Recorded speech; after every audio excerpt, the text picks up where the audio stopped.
नमस्कार दोस्तों, target with PS Parihar channel में आपका स्वागत है। सुबह की इस वीडियो में ऐसी सूचनाएं होती हैं जो विभिन्न समाचार पत्रों पर छाई हुई होती हैं और विद्यार्थियों के लिए आवश्यक होती हैं। तो आइए शुरू करते हैं और देख लेते हैं कि आज के समाचार पत्रों में ऐसी कौन कौन सी सूचना है। सबसे पहली सूचना है टीजीटी पीजीटी भर्ती 2020 की 15,000 से अधिक पदों पर भर्ती आ गई है और बहुत सारे विद्यार्थी यानी कि लाखों अभ्यर्थी इस परीक्षा में भाग नहीं ले पाएंगे क्योंकि उनका अंतिम वर्ष का जो परिणाम है वो नहीं आया है और इस भर्ती में जो अपेयरिंग के छात्र हैं वो भाग नहीं ले सकते हैं। ये देखिए यहाँ पर लिखा है कि उत्तर प्रदेश माध्यमिक शिक्षा सेवा चयन बोर्ड की ओर से शुरू की जा रही 15,508 शिक्षकों की भर्ती से प्रदेश के लाखों छात्र छात्राएं वंचित हो सकते हैं। इन छात्र छात्राओं ने बीए अंतिम सेमेस्टर और प्राय स्नातक पीजी अंतिम सेमेस्टर की परीक्षा दे रखी है, लेकिन परीक्षाओं का जो परिणाम वो अभी जारी नहीं हुआ है। आवेदन की अंतिम तिथि तक संबंधित विषय में बीएड या पीजी की परीक्षा उत्तीर्ण होना अनिवार्य है। अभ्यर्थियों की मांग है कि बीएड और एमए का रिजल्ट शीघ्र जारी किया जाए, चयन बोर्ड आवेदन की अंतिम तिथि बढ़ा दे। तो ऐसे बहुत सारे विश्वविद्यालय हैं जहां से अभी परिणाम जारी नहीं हुआ है एमए इत्यादि का। चूंकि जो पोस्ट ग्रेजुएट भर्ती होती है पीजीटी की उसमें एमए मांगा जाता है या एमएससी मांगा जाता है और उसका परिणाम अभी जारी नहीं हुआ है। विद्यार्थी मांग कर रहे हैं कि इनका परिणाम जल्द से जल्द जारी किया जाए और जो आवेदन की लास्ट डेट है उसको भी बढ़ा दिया जाए। इसके बाद में अगली सूचना है उत्तर प्रदेश अधीनस्थ सेवा चयन आयोग की। उत्तर प्रदेश अधीनस्थ सेवा चयन आयोग में विभिन्न मांगों को लेकर के आज विद्यार्थी पिकअप भवन में प्रदर्शन करेंगे। इसके बारे में मैंने कल भी एक वीडियो बनाया था। चूंकि यूपी SSSC कोई भी बात बताता नहीं है, चाहे वो समाचार पत्रों के माध्यम से हो चाहे वो विद्यार्थियों के ट्विटर अभियान के द्वारा हो। तो आज बहुत सारे जो विद्यार्थी हैं वो एकजुट होकर के लखनऊ में जा रहे हैं।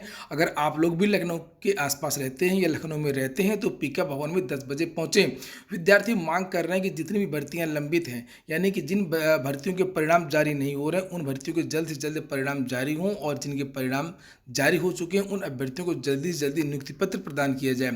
तो आज इस पर नज़र रहेगी, इस प्रदर्शन पर, और जो भी अपडेट होगी मैं आपको इस चैनल के माध्यम से लगातार देता रहूंगा और उम्मीद है कि इसके बारे में जरूर कुछ ना कुछ अधिकारी आज बयान देंगे। जैसे JEE-ASO की जो परीक्षा है वो कब होगी, जूनियर असिस्टेंट 2019 का परिणाम कब जारी होगा, लोअर मेंस की परीक्षा कब होगी, इन्हीं सब मांगों को लेकर के आज विद्यार्थी लखनऊ पहुंच रहे हैं। इसके बाद में अगली जो सूचना है वो है ईविंग क्रिश्चियन कॉलेज प्रयागराज की। लिखा हुआ है कि ईविंग क्रिश्चियन कॉलेज ECC ने रविवार को बीएड प्लस परीक्षा का परिणाम जारी कर दिया है। अभ्यर्थी महाविद्यालय की वेबसाइट www.ecc.prayagraj.org पर अपने परिणाम देख सकते हैं। प्रवेश समिति के अध्यक्ष डॉक्टर जस्टिन मसीह ने बताया कि बीएड पाठ्यक्रम की मेरिट सूची तथा प्रतीक्षा सूची जारी हो गई है। बीएड की फीस 1 या 2 किस्तों में केवल डिमांड ड्राफ्ट के माध्यम से ही ली जाएगी।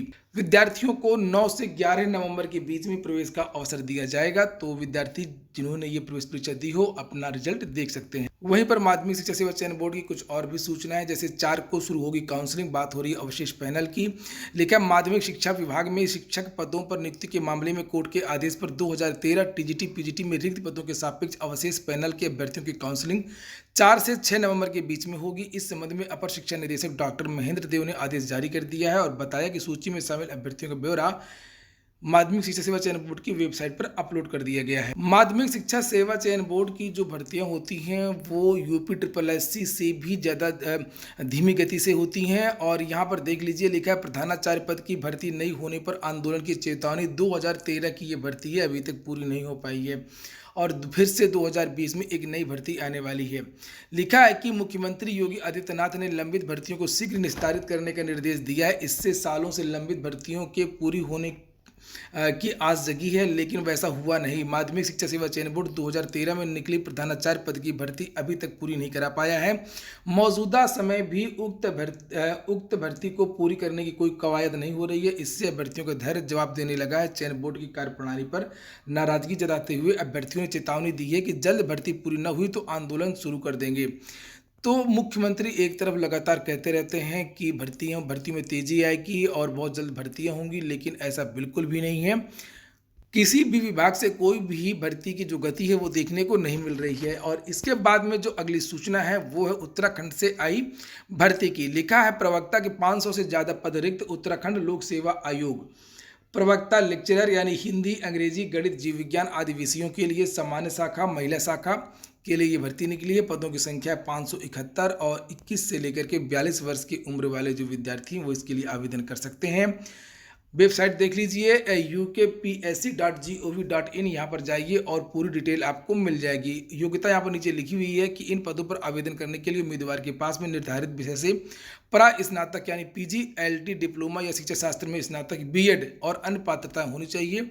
तो पूरी जानकारी आपको इस वेबसाइट से मिल जाएगी। और इसी के साथ में उत्तराखंड से एलटी की भी भर्ती निकली हुई है। लिखा है सहायक अध्यापक के पदों पर मौका, उत्तराखंड अधीनस्थ सेवा चयन आयोग। सहायक अध्यापक एलटी हिंदी, अंग्रेजी, संस्कृत, गणित, विज्ञान, कला के 1431 पदों के लिए भर्ती आई है। इसमें भी 21 से 42 वर्ष तक की आयु के जो विद्यार्थी हैं वो आवेदन कर सकते हैं। और वेतनमान यहाँ पर लिखा है 14,900 रुपये से लेकर के 1,42,400 रुपये तक। शुल्क लिखा है 300 रुपये।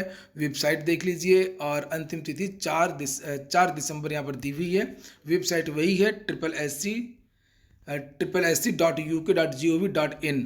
अगली सूचना है संघ लोक सेवा आयोग की। संघ लोक सेवा आयोग में ज़्यादा विवाद तो नहीं होते हैं, लेकिन एक सबसे बड़ा विवाद इस समय जो सुनने में आ रहा है वो ये है कि जो प्रश्न पत्र इंग्लिश से हिंदी में अनुवाद किया जाता है उसमें बहुत सारी त्रुटियां हो जाती हैं और विद्यार्थी समझ नहीं पाते हैं हिंदी भाषी खासतौर से। और उसी के बारे में लिखा है कि सिविल सेवा प्रारंभिक परीक्षा 2020 में जटिल हिंदी अनुवाद को लेकर के डीयू के प्रोफेसर व प्रज्ञानम इंडिका संस्था के निदेशक निरंजन कुमार ने यूपीएससी अध्यक्ष को पत्र लिखा है। पत्र में उन्होंने अनुवाद संबंधी विभिन्न समस्याओं के समाधान की मांग की है। उन्होंने इस वर्ष संपन्न हुई सिविल सेवा प्रारंभिक परीक्षा में कई अनुवाद संबंधी गलतियों की ओर इशारा किया है और उन्होंने कहा कि अनुवाद की भाषा भी इतनी क्लिष्ट थी कि परीक्षार्थियों को समझने में बहुत मुश्किल हुई। उन्होंने अनुवाद संबंधी त्रुटियों को दूर करने की मांग की है। प्रोफेसर निरंजन कुमार ने कहा कि परीक्षाओं में प्रचलित तथा बोधगम्य शब्दों का चयन किया जाना चाहिए जिससे परीक्षार्थी को भाषा के स्तर पर अनावश्यक न जूझना पड़े। तो ये जो समस्या है ये अभी की नहीं है, बहुत पहले से है और लगातार संघ लोक सेवा आयोग जो है यूपीएससी है इस तरीके की गलती करता चला आ रहा है। अंग्रेजी से जो हिंदी में अनुवाद किया जाता है वो काफ़ी क्लिष्ट होता है जो विद्यार्थियों को समझ में नहीं आता है। अगली सूचना है प्रतिभा खोज छात्रवृत्ति परीक्षा के लिए 10 तारीख तक आवेदन कर सकते हैं।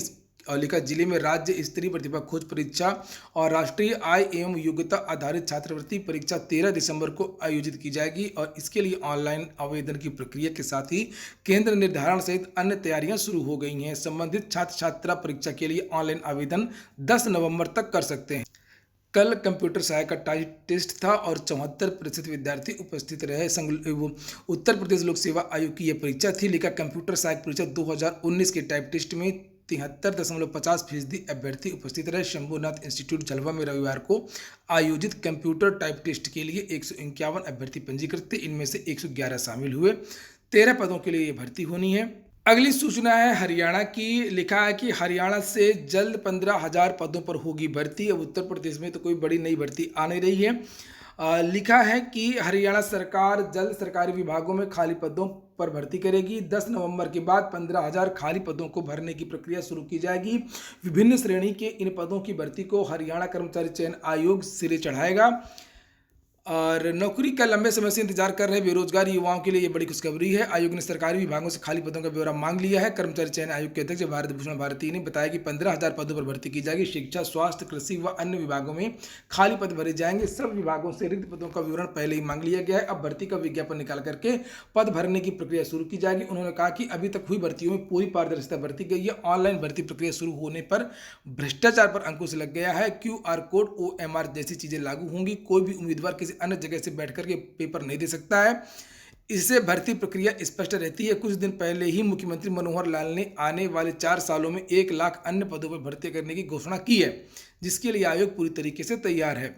तो ठीक है दोस्तों, ये हो गया आज का वीडियो। अगर आपको अच्छा लगा हो तो लाइक अवश्य कर दें। पूरा वीडियो सुनने के लिए बहुत बहुत धन्यवाद।